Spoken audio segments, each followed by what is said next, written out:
Cette veille de Noël, le froid mordant de l'Ohio s'infiltrait à travers ma fine veste alors que je me tenais devant la porte en chêne verni. Le téléphone dans ma main était encore chaud de l'appel bref de mon grand-père. « Dorian, viens tout de suite. Je suis dans la nouvelle maison de tes parents », avait-il dit, sa voix débordant de joie, comme s'il attendait de partager un merveilleux secret.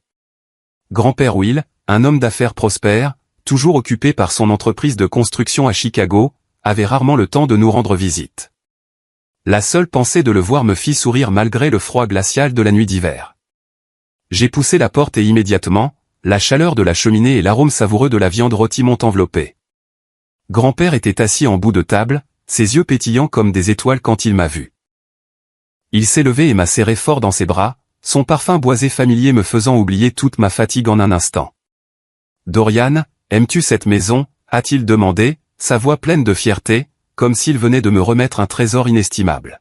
« Oui, c'est une belle maison, grand-père », ai-je répondu, en essayant de garder ma voix stable. « Mais c'est la maison de mes parents. » Un moment de silence assourdissant a suivi. Le visage de grand-père s'est raidi, ses yeux s'écarquillant alors qu'il passait de moi à mon père, Grégory, puis à ma belle-mère, Suzanne, assise de l'autre côté de la table. Mon père, qui maintenait toujours un calme apparent, est soudain devenu pâle, sa main tremblant en tenant son verre de vin. Suzanne a toussé, forçant un sourire étrange, mais ses yeux brillaient de panique. « La maison de tes parents » a répété grand-père, sa voix baissant, aussi froide et aiguë que le vent de la nuit dehors. « Dorian, explique-toi. » Je ne comprenais pas ce qui se passait, mais un sentiment de malaise m'a envahi. J'ai jeté un coup d'œil à mon père, attendant une explication, mais il a seulement baissé la tête, évitant mon regard. Suzanne est rapidement intervenue, sa voix tremblante. « Will, il doit y avoir un malentendu. C'est la maison de la famille. » Mais grand-père ne l'a pas regardé. Il m'a regardé, et à ce moment-là, j'ai su qu'un terrible secret était sur le point d'être révélé. « Bonjour, je m'appelle Dorian Marston. L'histoire que je vais vous raconter parle des années que j'ai vécues dans l'ombre de l'injustice, mis à l'écart par ma propre famille. Si vous vous êtes déjà senti comme si vous n'aviez votre place nulle part, comme si vous étiez traité en étranger, alors peut-être me comprendrez-vous. Mais même si ce n'est pas le cas, je veux quand même que vous entendiez cette histoire. Une histoire sur un garçon qui a grandi avec un cœur plein de cicatrices et comment il a trouvé la lumière au milieu des ténèbres. Je suis né dans une petite ville de banlieue de l'Ohio où les rues étaient bordées de feuilles dorées à l'automne et où tout le monde se connaissait comme une famille. Mais ma famille était différente des autres. Ma mère, Diana, est décédée peu de temps après ma naissance à la suite de complications médicales que je ne comprends toujours pas entièrement. Tout ce que je sais, c'est qu'elle était la seule lumière que je n'ai jamais pu rencontrer. Mon père, Grégory Marston, était un homme sévère qui a toujours gardé ses distances avec moi, comme si mon existence était un rappel de la douleur qu'il voulait oublier. Quand j'avais 3 ans, mon père s'est remarié avec Suzanne, une femme au sourire froid et aux yeux calculateurs. Ils ont eu un fils ensemble, Benjamin, ou Ben comme tout le monde l'appelait. Ben était le centre de leur monde. Pour mon père, Ben était la fierté et l'avenir de la famille Marston. Pour Suzanne, Ben était tout ce pourquoi elle vivait, à protéger et à gâter. Et moi, j'étais le beau-fils, l'enfant non désiré, l'ombre pâle dans la maison que j'appelais mon foyer. Dès mon plus jeune âge, j'ai senti la différence. Quand j'avais 5 ans, je me souviens d'être assis dans le coin du salon à regarder Ben recevoir une voiture télécommandée, le genre de jouet dont tous les enfants rêvaient. J'ai eu une voiture en plastique d'occasion avec des roues ébréchées, que mon père a jugée suffisante pour moi. Ben a besoin de choses neuves pour développer son intellect, a dit Suzanne, comme si je ne méritais rien de mieux. Quand j'obtenais de bonnes notes à l'école, mon père se contentait de hocher la tête et de dire « pas mal, mais ne te repose pas sur tes lauriers ». Pendant ce temps, si Ben obtenait un C, toute la maison célébrait comme s'il avait gagné un prix Nobel. Je n'étais pas un enfant jaloux. Honnêtement, je voulais juste être aimé, être reconnu, ne serait-ce qu'une seule fois. Mais au fil des jours, j'ai réalisé qu'aux yeux de mon père et de Suzanne, je n'étais jamais assez bon. Suzanne disait des choses comme « Dorian, pourquoi n'essaies-tu pas d'être plus comme Ben ?» ou « Tu devrais être reconnaissant de vivre dans cette maison. » Ces mots, aussi doucement prononcés soient-ils, me coupaient comme des couteaux. J'ai commencé à me demander, étais-je vraiment un fardeau? Étais-je vraiment indigne d'amour? Notre famille n'était pas pauvre, mais nous n'étions pas riches non plus. Mon père travaillait comme directeur dans une compagnie d'assurance locale tandis que Suzanne restait à la maison en tant que femme au foyer, s'occupant de Ben comme s'il était un petit roi. Je n'avais pas le droit de me plaindre car mon père me rappelait toujours que j'avais de la chance d'avoir un toit sur la tête. Mais ce toit ne m'a jamais vraiment semblé être le mien. Ma chambre était un petit grenier avec un vieux lit qui grinçait et une fenêtre donnant sur une ruelle sombre. Pendant ce temps, Ben avait une chambre spacieuse remplie de jouets et d'affiches de groupes célèbres. Une fois, j'ai demandé à mon père pourquoi je ne pouvais pas avoir une chambre en bas comme Ben et il a répondu sèchement, « N'en demande pas trop, Dorian. Connais ta place. » J'ai grandi avec des mots comme cela, des rappels que je n'étais pas important dans cette famille. Mais je ne me suis pas laissé sombrer dans le chagrin. J'ai appris à sourire, à faire semblant que tout allait bien. Même si une tempête faisait rage en moi, je me disais qu'un jour j'échapperais à l'ombre de cette famille et que je prouverais que je n'étais pas la personne inutile qu'ils pensaient que j'étais. Quand j'ai eu 18 ans, j'ai obtenu mon diplôme de fin d'études secondaires avec des notes correctes, bien que personne à la maison ne les remarquait.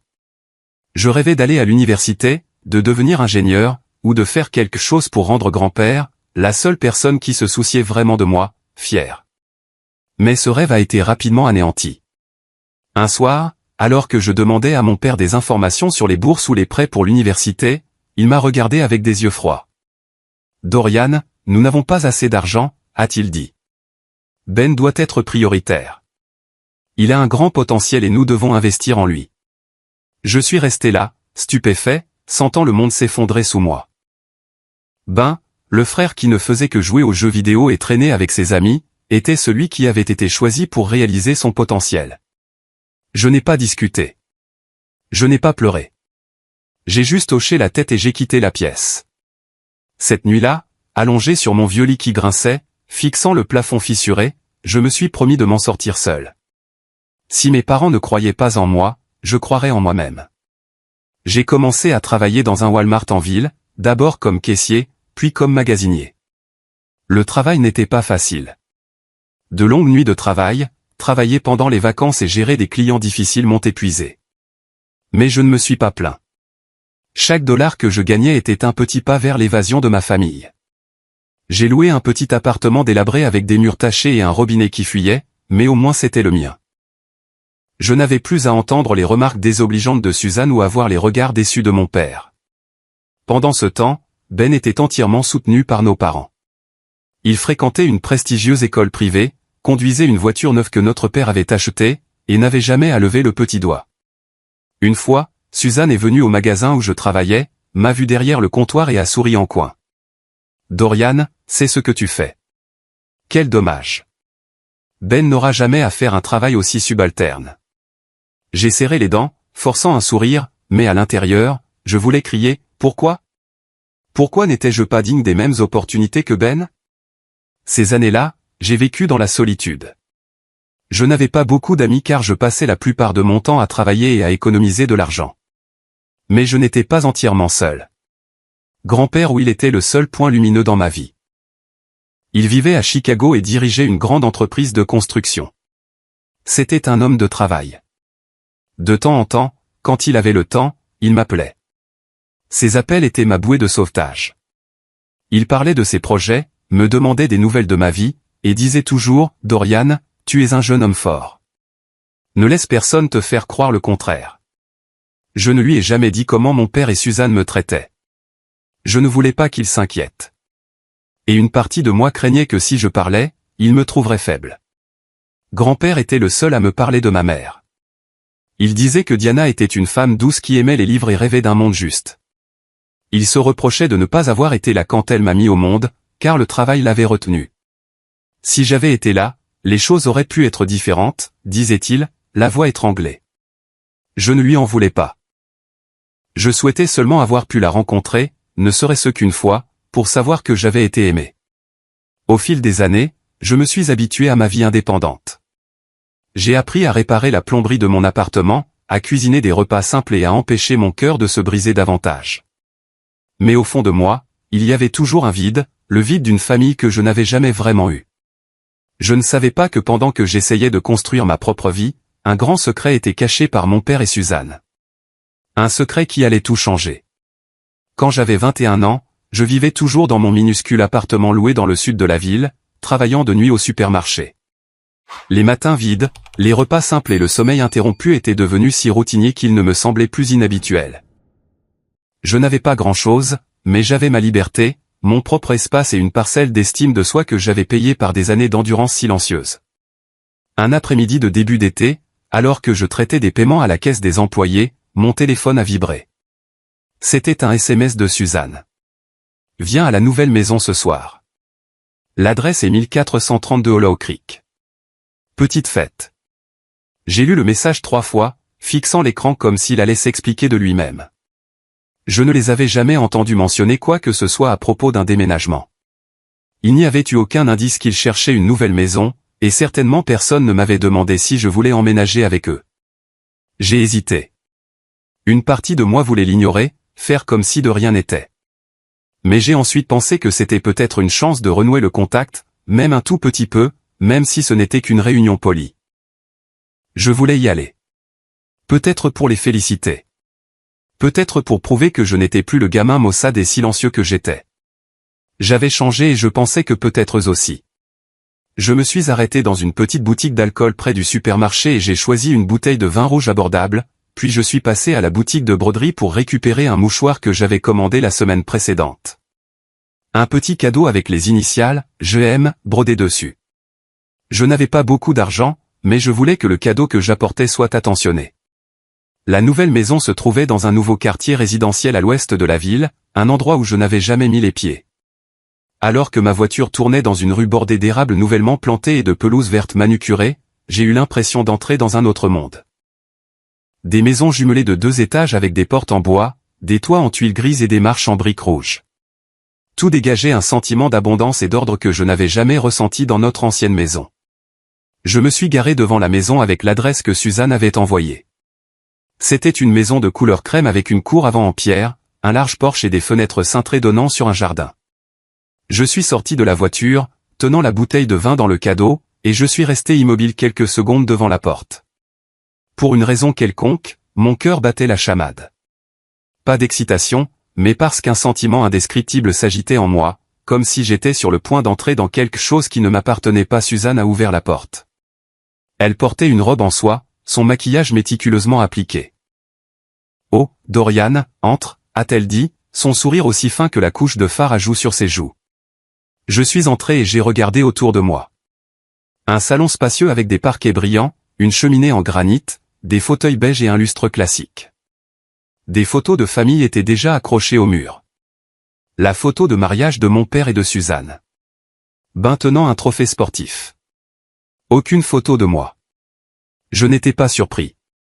Mon père était dans la cuisine en train d'ouvrir une bouteille de vin, vêtu d'une chemise blanche, l'air plus détendu que d'habitude. Quand il m'a vu, il a fait un seul signe de tête. « Oh, tu es là. » Rien de plus.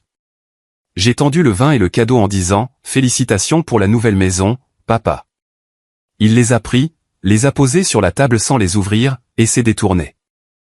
La fête ne comprenait que quelques personnes, de nouveaux voisins, un couple plus âgé qui étaient des amis et un collègue de mon père. Ils discutaient vivement du quartier, de la hausse des prix de l'immobilier, de la décoration intérieure et de la piscine qu'ils prévoyaient de construire dans le jardin. Je me suis assis dans un coin, silencieux, en écoutant. Personne n'a demandé d'où je venais. Personne n'a remarqué que je me suis servi de l'eau au lieu du vin. Nous avons dû chercher une éternité pour trouver cette maison, a dit Suzanne à la personne à côté d'elle, sa voix débordant de fierté. Heureusement, nous avons conclu l'affaire juste avant que les prix du marché ne s'envolent. Grégory a un excellent œil pour les maisons. Mon père a hoché la tête, souriant, sans le nier. Je suis resté assis là, essayant de sourire avec eux. Je voulais sincèrement les féliciter, non pas pour la maison, mais parce que je croyais qu'ils avaient enfin trouvé quelque chose qui les rendait heureux. Je ne savais pas qu'à ce moment-là, je les félicitais d'avoir pris un cadeau qui m'appartenait de droit. Cette nuit-là, quand je suis rentré dans mon appartement loué, j'ai ouvert mon téléphone, avec l'intention d'envoyer un message rapide à grand-père pour prendre de ses nouvelles. Mais j'ai hésité. Il vieillissait et était occupé. Je ne voulais pas le déranger. J'ai posé le téléphone, je me suis allongé sur mon lit et j'ai fixé le plafond qui s'écaillait. Puis je me suis endormi, complètement inconscient de la vérité qui reposait silencieusement sous mes pieds comme une bombe à retardement. Après le jour où j'ai assisté à la pendaison de crémaillère, tout semblait revenir à son ancien rythme, ou du moins à la routine tiède à laquelle je m'étais habitué depuis longtemps. Personne n'a plus mentionné ce jour-là.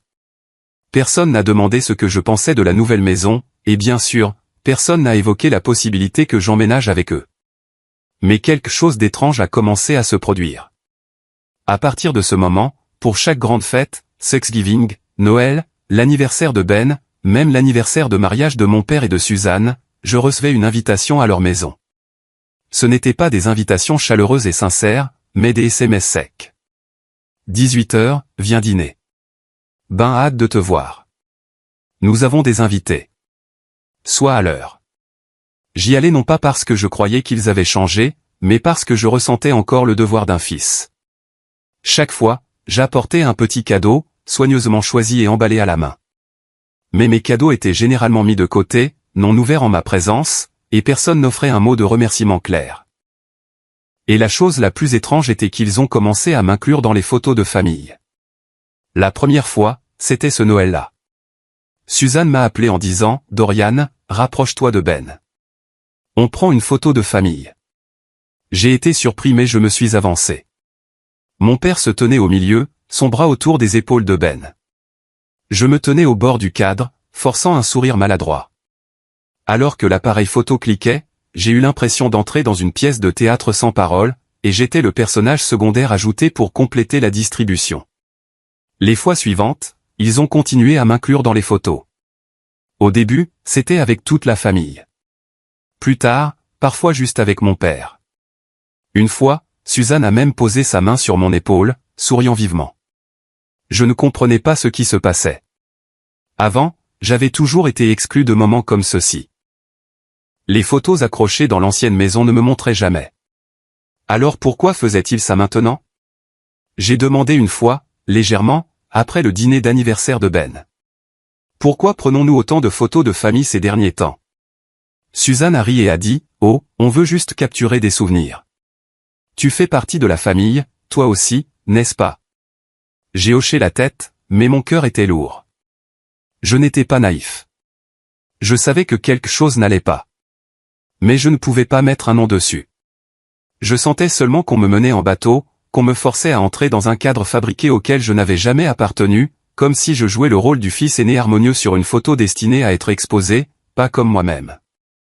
Et puis, à Noël, quand j'avais 23 ans, la vérité a finalement éclaté. Il faisait un froid glacial ce jour-là. Je venais de finir mon service à 16h30, assis dans mon appartement loué, buvant du café, prévoyant d'arriver un peu en retard comme d'habitude. Juste assez pour faire une apparition, manger quelques bouchées, prendre quelques photos et partir tôt. Mon téléphone a sonné. C'était grand-père. « Dorian, viens tout de suite. Je suis dans ta nouvelle maison, 1432 Hollow Creek. Je voulais te faire une surprise. » Je me suis figé. Grand-père était ici, en Ohio.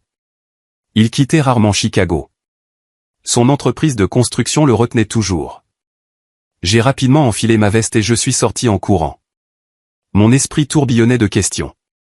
Pourquoi ne m'a-t-il pas dit qu'il venait? Et pourquoi était-il chez mon père? Quand je suis arrivé, la maison brillait de lumière de Noël. Des couronnes étaient accrochées à la porte, et les lumières scintillantes d'un sapin de Noël brillaient à travers la fenêtre. J'ai frappé, le cœur battant. Suzanne a ouvert la porte, son sourire se raidissant en me voyant. « Dorian, pourquoi es-tu » Elle s'est arrêtée, ses yeux se déplaçant par-dessus mon épaule, et j'ai entendu la voix de grand-père de l'intérieur. « Dorian, entre, mon garçon. » Grand-père se tenait dans le salon, grand et imposant, ses cheveux argentés brillant sous le lustre. Il m'a serré dans ses bras, une étreinte serrée qui portait à la fois de l'excitation et une pointe de tension. « Je voulais surprendre toute la famille, » a-t-il dit, regardant autour de lui. « Cette maison, n'est-ce pas merveilleux? Es-tu heureux de vivre ici ?» J'ai hésité, une vague de malaise montant en moi. Je ne vis pas ici, grand-père. Je ne fais que rendre visite. Le visage de grand-père a changé. Son sourire a disparu et ses yeux se sont rétrécis, passant de moi à mon père, Grégory, qui se tenait près de la cheminée, un verre de vin à la main. Suzanne est rapidement intervenue, sa voix mielleuse. « Will, il doit y avoir un malentendu. Dorian aime vivre de manière indépendante, n'est-ce pas, chérie? Elle m'a regardé, ses yeux me commandant pratiquement d'acquiescer. Mais grand-père ne l'a pas regardé. Il a fixé son regard sur moi, sa voix baissant. Dorian, dis-moi la vérité. Tu ne vis pas ici. J'ai pris une profonde inspiration, sentant le poids de toute la pièce peser sur mes épaules. Je vis dans un appartement loué, grand-père, dans le sud de la ville. Je le paie avec mon salaire de supermarché. Silence. Un silence lourd et suffocant, comme si l'air avait été aspiré de la pièce. Mon père a baissé la tête, sa main se resserrant sur son verre. Suzanne a commencé à parler, sa voix tremblante. Will, nous pensions que c'était mieux pour Dorian. Il voulait être indépendant, et Ben a besoin d'espace pour. Assez. Grand-père l'a coupé, sa voix aussi aiguë qu'une lame. Grégory, explique-toi. Il y a 2 ans, je t'ai envoyé 400 000 $ pour acheter une maison de 3 chambres dans ce quartier. Un cadeau pour Dorian, pour lui donner un bon départ. J'ai été clair. La maison était pour Dorian. Alors pourquoi vit-il dans un appartement délabré pendant que toi et ta famille vivaient dans cette même maison? Le visage de mon père est devenu pâle, comme si tout le sang s'était retiré de son corps. Suzanne a ouvert la bouche, mais aucun son n'en est sorti. Je suis resté là, stupéfait, sentant le sol s'effondrer sous moi. Une maison pour moi. 400 000 $. J'ai regardé grand-père, puis mon père, cherchant une explication, un signe que ce n'était qu'un malentendu. Mais il n'y avait pas de malentendu. Mon père a posé son verre, sa voix tremblante, mais essayant de rester calme. J'ai pensé que la maison serait mieux utilisée par toute la famille. Dorian est indépendant. Il n'a pas besoin d'une grande maison comme celle-ci. Ben est jeune. Il a besoin d'un bon environnement pour grandir, pour étudier. N'a pas besoin. A rugi grand-père, s'approchant de mon père. Tu dis qu'il n'en a pas besoin. Dorian, le petit-fils que je t'ai confié, vit dans un appartement délabré, travaille de nuit pour survivre, pendant que toi et ta femme vivaient dans la maison qui lui était destinée. Que as-tu fait de l'argent que j'ai envoyé? Tu as mis la maison à ton nom, n'est-ce pas? Mon père n'a pas répondu. Il a baissé la tête, ses épaules tremblant. Suzanne, retrouvant sa voix, est intervenue. Will, tu ne comprends pas, Dorian n'est pas mon fils biologique. Ben est l'avenir de cette famille. Dorian. Il ne mérite pas une maison comme celle-ci. Il n'est que... Tais-toi. A crié grand-père, sa voix résonnant si puissamment qu'elle a semblé faire trembler la pièce. Ne mérite pas? Dorian est la chair et le sang de Diana, le fils de ma fille. Il est mon petit-fils, et je t'ai fait confiance, Grégory, pour prendre soin de lui. Mais qu'as-tu fait? Tu as volé le cadeau que je lui destinais. Tu m'as trompé avec ces fausses photos de famille. Il a pointé la photo sur le mur.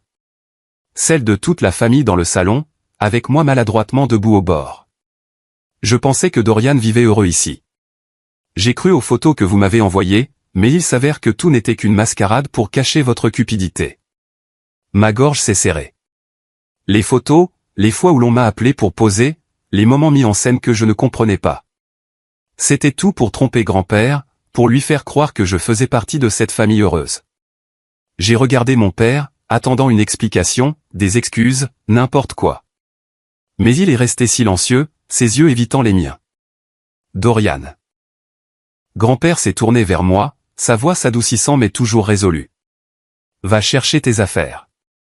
Tu viens à Chicago avec moi. Cette maison. Je m'assurerai qu'elle t'appartienne comme je l'avais prévu à l'origine. Et toi, Grégory, je parlerai à mon avocat. Tu répondras de ce que tu as fait. Suzanne a éclaté en sanglots, mais je n'ai ressenti aucune pitié pour elle.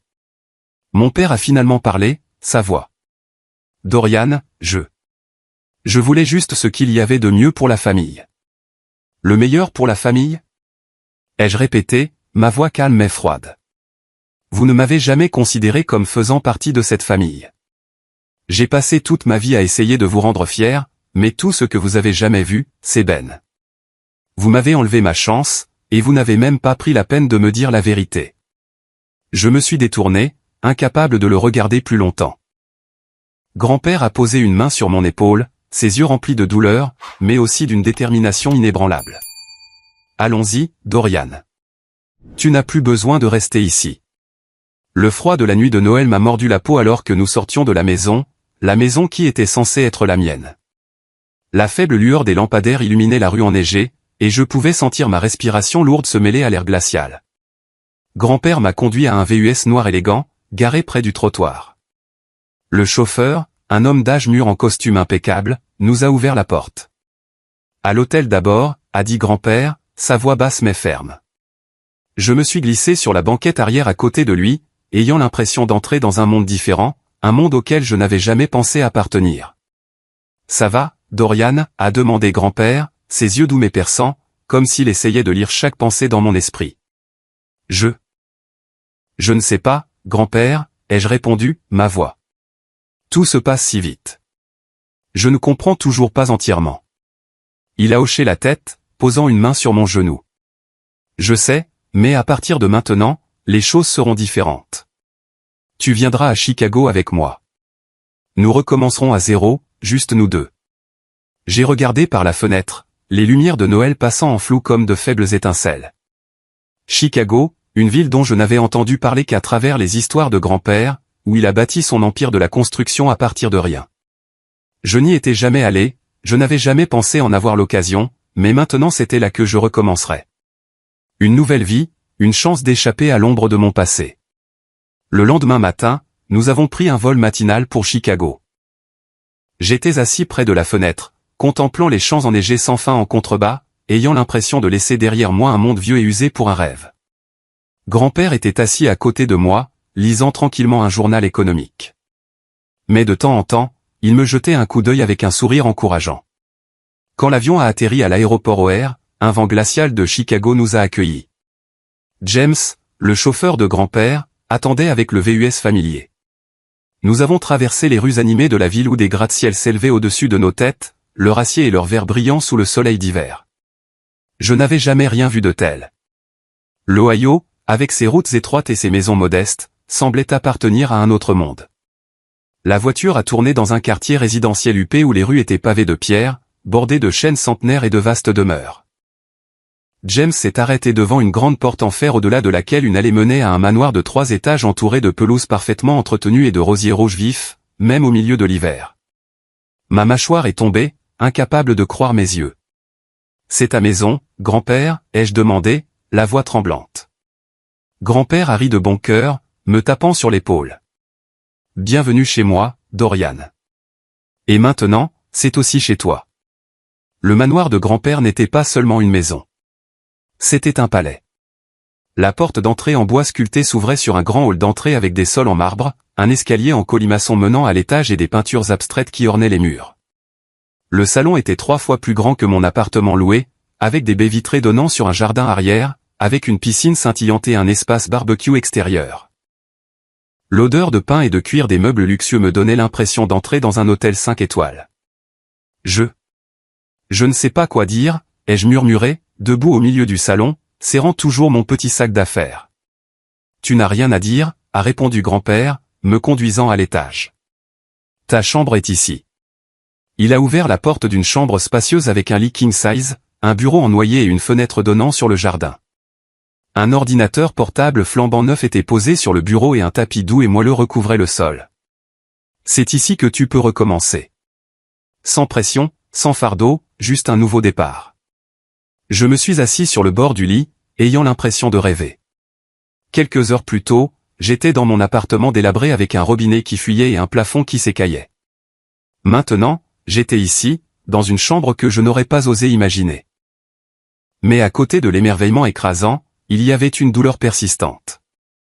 La maison dans l'Ohio, la maison qui était censée être la mienne, me semblait toujours une épine dans le cœur. Ce soir-là, grand-père m'a emmené dans un restaurant chic du centre-ville de Chicago. Nous nous sommes assis dans un coin tranquille, la lumière des bougies vacillant sur la table. Il a commandé une bouteille de vin cher, mais je n'en ai bu qu'une petite gorgée, encore peu habitué à un tel luxe. Dorian, a-t-il commencé, sa voix basse et sérieuse. Il y a des choses dont nous devons parler. À propos de ton père, de la maison et de ce qui s'est passé. J'ai hoché la tête, le cœur battant la chamade. Je savais que cette conversation ne serait pas facile. Il y a 2 ans, j'ai envoyé $400 000 à Grégory pour acheter la maison à Hollow Creek. Je voulais que ce soit un cadeau pour toi, une base pour que tu construises ton avenir. J'étais occupé avec l'entreprise, incapable de superviser l'achat moi-même, alors j'ai fait confiance à Grégory pour s'en occuper. Je pensais qu'il suivrait mes souhaits. Il a fait une pause, ses yeux s'assombrissant. Mais j'avais tort. J'ai serré les poings sous la table, essayant de garder ma voix stable. Alors, papa a gardé la maison pour lui. Ce n'est pas tout, a dit grand-père, sa voix épaisse de colère. J'ai envoyé de l'argent à Grégory depuis que tu es enfant, pas seulement pour la maison. J'ai envoyé de l'argent chaque année pour couvrir tes frais de scolarité, tes vêtements, tout ce dont tu avais besoin pour grandir dans les meilleures conditions. Je pensais que Grégory prenait soin de toi comme je le voulais. Mais aujourd'hui, quand je t'ai entendu parler de vivre dans un appartement loué, de travailler de nuit dans un supermarché, j'ai réalisé qu'il avait tout gardé pour lui et sa nouvelle famille. C'était comme si on m'avait donné un coup de poing dans la poitrine. Frais de scolarité, vêtements, les choses que je n'avais jamais eues. Toutes ces années à porter des vêtements d'occasion, à manger des nouilles instantanées et à m'épuiser au travail pour joindre les 2 bouts. Ça aurait pu être différent. Mon père, l'homme que j'essayais si fort de rendre fier, avait pris non seulement la maison, mais aussi les opportunités que grand-père m'avait destinées. Je n'étais au courant d'aucun de cet argent, ai-je dit, la voix étranglée. Papa ne me l'a jamais dit. Je pensais qu'il n'en avait pas assez, alors je devais me débrouiller seul. Grand-père a frappé sa main sur la table, faisant trembler les verres à vin. Ce salaud, a-t-il grogné, attirant les regards des tables voisines. Je lui ai fait confiance avec toi, pensant qu'il te traiterait bien. Mais il m'a trahi, et il a trahi ta mère, Diana. Entendre le nom de ma mère m'a piqué les yeux. Je ne l'avais jamais rencontrée, mais à travers les histoires de grand-père, je savais que c'était une femme douce qui voulait une bonne vie pour moi. La pensée que mon père avait volé ce qu'elle et grand-père m'avaient destiné a allumé une fureur que je ne pouvais pas réprimer. Que allez-vous faire, grand-père ? Ai-je demandé, bien que je puisse deviner une partie de la réponse. Je vais poursuivre Grégory en justice, a-t-il dit, sa voix froide comme de la glace. Je m'assurerai que la maison te soit transférée, et je couperai tout soutien financier à son égard. Il ne mérite pas un seul centime. Je suis resté silencieux, fixant la table. Une partie de moi voulait que mon père paie, qu'il fasse face aux conséquences de ses actes. Mais une autre partie, celle qui avait grandi dans la négligence et la douleur, voulait juste laisser tomber. J'étais fatigué de vivre dans le ressentiment. Je ne voulais pas que ma nouvelle vie à Chicago soit entachée de procès et de disputes. Grand-père, ai-je dit, ma voix douce mais ferme. Ne le poursuis pas. Je sais que tu es en colère, et moi aussi. Mais c'est déjà arrivé. Je ne veux pas faire traîner ça. Couper son soutien financier suffit à leur faire réaliser qu'ils ne peuvent pas continuer à profiter de toi. Je veux juste recommencer à zéro ici, avec toi. Grand-père m'a regardé, ses yeux s'adoucissant, bien que je puisse encore y voir de la douleur. Es-tu sûr, Dorian ? Tu as tout à fait le droit de réclamer ce qui t'appartient. Je suis sûr, ai-je répondu. Cette maison, elle n'a plus d'importance. Je veux construire mon avenir, pas vivre pour réparer le passé. Il a hoché la tête lentement, posant une main sur mon épaule. Tu es plus fort que je ne le pensais, Dorian. Ta mère serait fière de toi. Les semaines qui ont suivi à Chicago ont été un voyage émotionnel. J'ai emménagé de façon permanente dans le manoir de grand-père, et chaque jour, j'avais l'impression d'apprendre à revivre à partir de zéro. Grand-père ne m'a pas seulement donné un foyer. Il m'a donné une chance de me redécouvrir. Il m'a emmené visiter son entreprise de construction, un bâtiment moderne du centre-ville de Chicago avec des bureaux lumineux et une équipe d'employés affairés. Il m'a présenté à tout le monde comme le petit-fils de Will Marston. Et pour la première fois, je me suis senti reconnu, considéré comme une personne de valeur. Voudrais-tu essayer de travailler ici ? A-t-il demandé un jour alors que nous surplombions un chantier de construction en banlieue. Tu n'as pas à faire de grandes choses tout de suite. Tu peux commencer par de petits projets. Apprendre au fur et à mesure. J'ai hésité. Je ne m'étais jamais imaginé travailler dans la construction avec ses plans techniques et ses chiffres complexes. Mais la confiance dans les yeux de grand-père m'a donné envie d'essayer. Je vais essayer, grand-père, ai-je dit. Mais je ne peux pas promettre d'être bon tout de suite. Il a ri de bon cœur. Personne n'est bon dès le début, Dorian. Mais tu as du cœur et de la détermination. C'est tout ce dont j'ai besoin. J'ai commencé à travailler dans son entreprise, d'abord comme assistant au département de la planification, organisant des documents et suivant l'avancement des projets. Le travail n'était pas facile, mais chaque jour, j'apprenais à lire des plans, à comprendre les processus de construction, et j'ai même commencé à apporter des idées lors des réunions. Mes collègues, qui au début ne me connaissaient que comme le petit-fils du patron, m'ont progressivement regardé avec respect. Ils m'ont vu travailler dur, rester tard pour terminer les tâches, et refuser de compter sur grand-père pour un traitement de faveur. En dehors du travail, j'ai commencé à explorer Chicago. J'ai parcouru ses rues animées, visité des musées et passé des heures dans des cafés, lisant des livres ou simplement regardant les gens passer. Pour la première fois de ma vie, j'ai eu l'impression d'avoir le temps de respirer, de rêver, de devenir une meilleure version de moi-même. Bien que la vie à Chicago m'ait donné de l'espoir, les cicatrices de mon passé ne se sont pas effacées facilement. Certaines nuits, je m'allongeais dans le lit confortable de ma nouvelle chambre, mais je rêvais de mon ancien appartement loué, entendant la voix moqueuse de Suzanne ou voyant le regard froid de mon père. Je me demandais si je méritais vraiment cette vie ou si tout n'était qu'un rêve qui allait s'évanouir. Grand-père a remarqué quand je suis devenu silencieux. Un soir, alors que nous étions assis près de la cheminée, il m'a tendu une vieille photo encadrée. C'était ma mère, Diana, souriant vivement, tenant un petit chien. « Ta mère a toujours voulu que tu sois heureux, » a-t-il dit. Je n'ai pas pu être là pour elle quand elle avait le plus besoin de moi. Mais je ne laisserai pas cela se produire avec toi. J'ai tenu le cadre, des larmes coulant silencieusement. J'aurais aimé la rencontrer, ai-je murmuré. Tu lui ressembles plus que tu ne le penses, a-t-il dit. Elle était forte mais douce. Tu as son cœur. Ces mots ont été comme un baume cicatrisant. J'ai commencé à tenir un journal, y consignant mes pensées, mes rêves et même ma douleur. Je ne voulais plus fuir mon passé. Je voulais y faire face, le comprendre, et le laisser me rendre plus fort. Un matin, environ 3 mois après avoir déménagé à Chicago, j'ai reçu une lettre de l'Ohio. L'enveloppe n'avait pas de nom d'expéditeur, mais l'écriture familière m'a serré le cœur. C'était de mon père. Je l'ai ouverte, les mains tremblantes. À l'intérieur se trouvait une seule feuille de papier avec de courtes lignes manuscrites. Dorian, je sais que je n'ai pas le droit d'écrire cette lettre. Ce que j'ai fait est impardonnable. J'ai eu tort de garder la maison, de garder l'argent que ton grand-père t'avait envoyé. J'ai laissé la douleur de perdre ta mère me transformer en un père terrible. Je n'attends pas ton pardon, mais je veux que tu saches que je le regrette. Suzanne et Ben ont quitté la maison. Je suis en train de te transférer la propriété comme ton grand-père l'avait prévu. J'espère qu'un jour tu pourras me regarder sans y voir de la déception. Grégory. J'ai lu la lettre 3 fois. Mes émotions, un mélange de colère, de douleur et d'un léger sentiment de soulagement. Je ne savais pas si je pouvais lui pardonner. Les années d'abandon, d'être traité comme un étranger, ne pouvaient pas être effacées par une seule lettre. Mais je savais que je ne voulais pas porter de ressentiment pour toujours. J'ai montré la lettre à grand-père.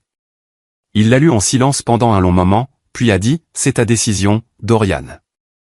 Si tu veux prendre la maison, je t'aiderai. Sinon, je respecterai ton choix. » J'ai pensé à la maison de Hollow Creek avec sa pelouse verte et sa cheminée chaleureuse. C'était autrefois mon rêve, mais maintenant je n'en avais plus besoin pour me sentir digne. Je ne veux pas de la maison, grand-père, ai-je dit. Je veux la vendre et utiliser l'argent pour aller à l'université. Je veux devenir ingénieur comme j'en ai toujours rêvé. Grand-père a souri, ses yeux pétillants de fierté. Voilà mon petit-fils. Je me suis inscrit à une université de Chicago, en génie civil. Avec le soutien de grand-père et l'argent de la vente de la maison, j'ai commencé le parcours éducatif que je pensais autrefois impossible. Les premiers jours à l'école n'ont pas été faciles. J'étais plus âgé que la plupart de mes camarades de classe, et les concepts techniques complexes me faisaient veiller tard pour étudier. Mais je n'ai pas abandonné. Chaque fois que j'avais envie d'arrêter, je pensais à ma mère, à grand-père, et à la promesse que je m'étais faite. Je ne laisserai pas mon passé définir mon avenir. À Chicago, j'ai aussi trouvé de nouveaux amis, des gens qui ne connaissaient pas mon passé, mais qui m'appréciaient pour qui j'étais. J'ai rejoint un club d'ingénierie où j'ai rencontré Emma, une fille intelligente avec un sourire radieux qui me taquinait sur mon habitude de prendre des notes détaillées.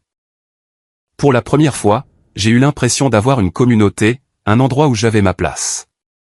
Grand-père est resté mon plus grand point d'ancrage. Il n'était pas seulement un guide, mais un ami, me rappelant toujours que j'étais plus fort que je ne le pensais. Certains soirs, nous nous asseyions près de la cheminée, partageant des histoires sur ma mère, sur les jours où il a bâti son entreprise, et sur mes rêves. La maison dans l'Ohio a été vendue et l'argent a été déposé sur mon compte pour les frais de scolarité. Mon père ne m'a plus contacté, et je ne l'ai pas contacté non plus. Peut-être qu'un jour je serai prêt à parler, à pardonner, mais pour l'instant, je voulais me concentrer sur le présent, sur ce que je pouvais construire. 2 années se sont écoulées depuis cette nuit de Noël fatidique où la vérité sur la maison et l'argent de grand-père a été révélée. Chicago est devenue ma maison, non seulement à cause de ses rues animées ou de ses gratte-ciel imposants, mais parce que c'est là que je me suis trouvé. Je suis en 2e année d'université, en génie civil. Et chaque jour, je me sens plus proche de mon rêve de devenir ingénieur, un rêve que mon père a autrefois écrasé sous prétexte de manque d'argent. J'ai trouvé une communauté d'amis, un but clair, et surtout, le sentiment que je mérite ce que j'ai accompli. Mais pendant que je construisais ma nouvelle vie à Chicago, dans l'Ohio, la famille de mon père, Gregory, Suzanne et Ben, s'effondrait. Je ne savais pas grand-chose d'eux au cours des 2 dernières années, à l'exception de quelques rumeurs d'anciennes connaissances en ville. Ils disaient que mon père avait perdu son emploi à la compagnie d'assurance, que Suzanne n'organisait plus de fêtes somptueuses, et que Ben, la fierté de la famille Marston, avait abandonné l'université après seulement un semestre. Je ne m'y suis pas attardé. Le passé était le passé, et j'avais appris à ne pas le laisser me tirer en arrière. Jusqu'au jour où le passé a frappé à ma porte. Un après-midi de fin d'automne, alors que j'étudiais pour les examens de mi-session à la bibliothèque de l'université, mon téléphone a vibré. C'était un numéro inconnu de l'Ohio. J'ai hésité mais j'ai répondu. La voix de Suzanne est passée, faible et tremblante, dépourvue de l'arrogance qu'elle portait autrefois. « Dorian, c'est Suzanne », a-t-elle dit, sa voix vacillant. « Je sais que tu es occupé, mais je dois te parler de la famille. » J'ai serré le téléphone, un frisson me parcourant le dos. « Famille ?» Le mot semblait étranger venant d'elle. « Que se passe-t-il » ai-je demandé, mon ton plus froid que je ne le voulais. « Nous avons des ennuis, Dorian. De vrais ennuis. J'ai pensé que tu pourrais peut-être nous aider. » Je suis resté silencieux, la laissant continuer. Suzanne s'est lancée dans une longue histoire, sa voix un mélange de désespoir et de tentative de s'accrocher à sa dignité. Après que grand-père ait coupé tout soutien financier, mon père, Gregory, a perdu son revenu stable. Il avait été licencié, incapable de se concentrer au milieu des troubles familiaux. Suzanne ne pouvait pas trouver de travail, n'ayant jamais occupé d'emploi depuis son mariage avec mon père. Ils avaient vendu la plupart de leurs biens pour payer leurs dettes, mais ce n'était pas suffisant. La maison de Hollow Creek, bien que transférée à moi et vendue plus tard, n'était plus leur lieu de vie. Ils avaient déménagé dans un petit appartement en périphérie de la ville, que Suzanne décrivait comme exigu et indigne de notre famille. Et Ben. Suzanne a fait une pause, sa voix s'étranglant. Ben a du mal, Dorian. Il travaille dans un fast-food, mais il n'est pas habitué. Il ne sait pas comment gérer des choses comme ça. Il a besoin d'aide. J'ai laissé échapper un rire, non pas par amusement, mais par ironie. Ben, le petit frère gâté qui était autrefois traité comme un roi, devait maintenant travailler pour survivre. Ben, qui avait une voiture neuve, une chambre pleine de jouets, et qui n'avait jamais à se soucier de l'argent, luttait maintenant dans un travail que j'avais fait depuis mes 18 ans. J'ai ressenti un sentiment de satisfaction fugace, mais il a été rapidement remplacé par un vide. « Suzanne », ai-je dit, ma voix calme mais ferme. « Tu m'appelles pour de l'aide après tout ce qui s'est passé. Après que papa a pris ma maison, après que tu as dit que je ne la méritais pas. Tu penses que j'oublierai les années où j'ai été traité comme un étranger, comme un fardeau ?» Suzanne est restée silencieuse un instant, puis a parlé, sa voix presque un murmure. « Dorian, je sais que nous avons eu tort, mais nous sommes une famille. Ben est ton frère. Tu ne peux pas tourner le dos à ta famille. » « Famille » ai-je répété, ma voix empreinte d'amertume. « Toi et papa ne m'avez jamais traité comme une famille. Vous avez dit que je n'étais pas digne. Papa a pris non seulement la maison, mais l'argent que grand-père a envoyé pour mes études, pour ma vie. Et maintenant, tu veux que j'aide Ben, celui qui a toujours été favorisé par rapport à moi. Non, Suzanne. Laisse Ben apprendre à se débrouiller seul comme j'ai dû le faire. Laisse ta famille s'en sortir. Je ne vous dois rien. J'ai raccroché, mes mains serrant toujours le téléphone, mon cœur battant la chamade. Les paroles de Suzanne résonnaient dans mon esprit. Famille. Ben a besoin d'aide. Mais ces mots n'avaient plus le pouvoir de m'influencer. Pas après tout ce qu'ils avaient fait. Au cours des 2 dernières années, je n'avais pas eu de nouvelles directes de mon père, de Suzanne ou de Ben. Des bribes de ragots de l'Ohio me parvenaient par d'anciennes connaissances, mais je ne les ai pas recherchées. J'étais occupé par ma nouvelle vie à Chicago, mes cours, mes projets à l'entreprise de grand-père, et mes soirées passées à discuter avec Emma, mon amie de plus en plus proche. Mais ces rumeurs, bien que j'ai essayé de les ignorer, se sont insinuées comme des rafales froides du passé. Mon père, Grégory, avait autrefois été un homme confiant, maintenant toujours une présence calme et autoritaire dans la famille. Il travaillait à la compagnie d'assurance avec un salaire qui assurait un style de vie confortable à Suzanne et Ben. Mais après cette nuit de Noël il y a 2 ans, lorsque grand-père a coupé tout soutien financier, tout a commencé à s'effondrer. Son entreprise a été confrontée à des difficultés de marché et lui, distrait par les tensions familiales, n'a pas pu conserver son poste de direction. Il a été licencié 6 mois après l'incident et n'a pas trouvé de travail stable depuis. Les économies qu'il avait accumulées grâce à l'argent de grand-père, de l'argent qui m'était destiné, avaient été dilapidées en produits de luxe. Une nouvelle voiture pour Ben, des vacances en famille et des fêtes pour maintenir les apparences auprès des voisins. Lorsque l'argent de grand-père a cessé d'arriver, ils n'ont plus pu maintenir ce style de vie. Suzanne, autrefois fière d'être la parfaite femme au foyer, ne pouvait pas s'adapter à gagner sa vie. Elle n'avait jamais travaillé, n'en avait jamais eu besoin. Ses compétences se limitaient à organiser des fêtes et à faire du shopping. Lorsque la famille a dû déménager de la maison de Hollow Creek, la maison que j'ai vendue pour investir dans mon avenir, ils ont déménagé dans un petit appartement de 2 chambres en périphérie de la ville, que Suzanne qualifiait d'« indigne ». L'appartement était exigu et délabré, avec des murs tachés et une plomberie qui fuyait, un contraste douloureux avec la luxueuse maison qu'ils appelaient autrefois leur foyer. Ils ont vendu la voiture de Ben, sa collection de jouets coûteux, et même les bijoux précieux de Suzanne. Mais les dettes continuaient de s'accumuler, des prêts hypothécaires aux factures impayées. Ben, le frère autrefois salué comme l'avenir de la famille Marston, a abandonné l'université après un semestre. Habitué à être choyé, il ne pouvait pas supporter la pression des études ou des responsabilités. Au lieu de poursuivre ses études, Ben a pris un emploi dans un fast-food en ville. Mais ce travail, debout derrière un comptoir, traitant avec des clients exigeants et travaillant de longues heures, était quelque chose pour lequel il n'était pas préparé. Ben, qui se moquait autrefois de moi pour avoir fait un travail similaire, était maintenant confronté à la réalité qu'il manquait de compétences ou de patience pour réussir dans un tel environnement. Ses collègues se plaignaient qu'il était lent, peu concentré et sujet aux erreurs. Il a été licencié après 3 mois et depuis lors, il est passé d'un emploi à l'autre, ne durant jamais longtemps. J'ai appris ces détails non pas parce que je les ai recherchés, mais par des chuchotements d'anciennes connaissances dans l'Ohio. Quelques amis de grand-père, toujours en contact avec lui, ont partagé l'histoire de la chute de la famille de Grégory comme une histoire édifiante. Ils ont dit que Suzanne essayait maintenant de vendre des produits en ligne sans succès. Mon père travaillait à temps partiel dans un garage de réparation automobile, mais les revenus n'étaient pas suffisants pour couvrir les frais de subsistance. Ils vivaient dans la précarité, et pour la première fois, ils étaient confrontés à la réalité que j'avais connue depuis l'enfance, la rareté et la lutte pour survivre. 1 mois après l'appel de Suzanne, j'ai reçu une autre lettre de mon père.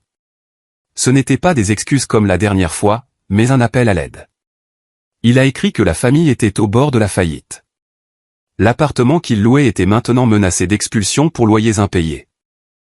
Ben, après avoir été licencié de son 3e emploi, avait renoncé à trouver un travail stable et avait commencé à fréquenter de mauvaises personnes, buvant et causant des problèmes en ville.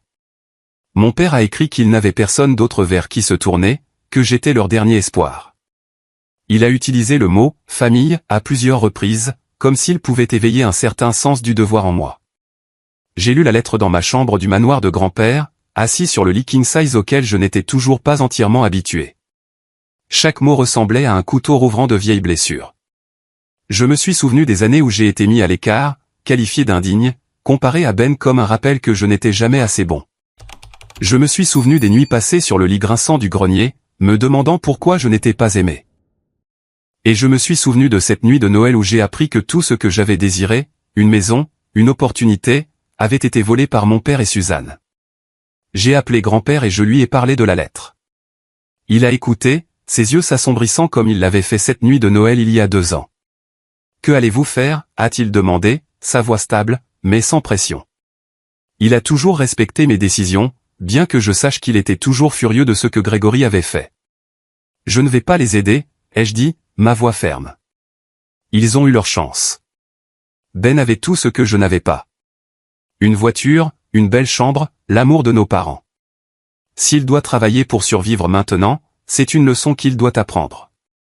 Je me suis sorti de rien. Je ne leur dois rien. Grand-père a hoché la tête, sans rien dire de plus.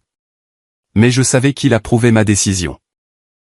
Il avait autrefois voulu poursuivre Grégory en justice pour obtenir justice pour moi, mais j'avais choisi de laisser le passé derrière moi, et maintenant je choisissais de ne pas le laisser me tirer en arrière. Pendant que la famille de Grégory luttait dans l'Ohio, j'ai poursuivi mon chemin à Chicago. J'ai réussi mes examens de mi-session, et Emma, mon amie proche, a organisé une petite fête pour célébrer. Elle était devenue une partie essentielle de ma vie, non seulement pour son sourire radieux, mais pour la façon dont elle me faisait sentir que j'étais suffisant. J'ai pris plus de travail à l'entreprise de grand-père, gérant des projets plus importants et même dirigeant un petit chantier de construction dans la banlieue de Chicago. Chaque étape était la preuve que je n'avais pas besoin de la validation de mon père ou de Suzanne pour réussir. J'ai aussi commencé à écrire un livre, non pas pour raconter mon histoire, mais pour documenter les leçons que j'avais apprises sur la résilience, la recherche de l'estime de soi et le dépassement des cicatrices du passé. Je ne savais pas s'il serait un jour publié, mais l'écrire était une façon de guérir, de transformer la douleur en force. Un jour d'hiver, alors que je traversais le centre-ville de Chicago, j'ai vu Ben de manière inattendue. Il se tenait au coin d'une rue, vêtu d'une fine veste, le visage décharné et les yeux enfoncés. Je me suis arrêté, ne sachant pas si je devais l'approcher, mais il m'a vu le premier, et ses yeux se sont illuminés d'une lueur d'espoir. « Dorian » a-t-il appelé, la voix rauque. « Comment vas-tu » J'ai hoché la tête, gardant mes distances. « Ça va, Ben. Et toi » Il a esquissé un faible sourire. Ce n'était plus le garçon arrogant que je connaissais. « Pas terrible » a-t-il admis. Les choses ne sont plus comme avant. Peux-tu m'aider ? Juste un peu. Je n'ai personne d'autre. Je l'ai regardé, me souvenant des fois où il était favorisé, des fois où j'étais mis à l'écart. Ben, ai-je dit, ma voix calme mais inflexible. J'ai dû me débrouiller seul quand personne ne m'a aidé. Tu le peux aussi. Trouve un travail. Apprends à prendre tes responsabilités. Ne compte pas sur moi pour réparer ce que ta famille a fait de mal. Je me suis retourné et je suis reparti, continuant mon chemin dans les rues enneigées de Chicago. Je n'ai pas regardé en arrière. Non pas parce que je ne m'en souciais pas, mais parce que je m'étais choisi.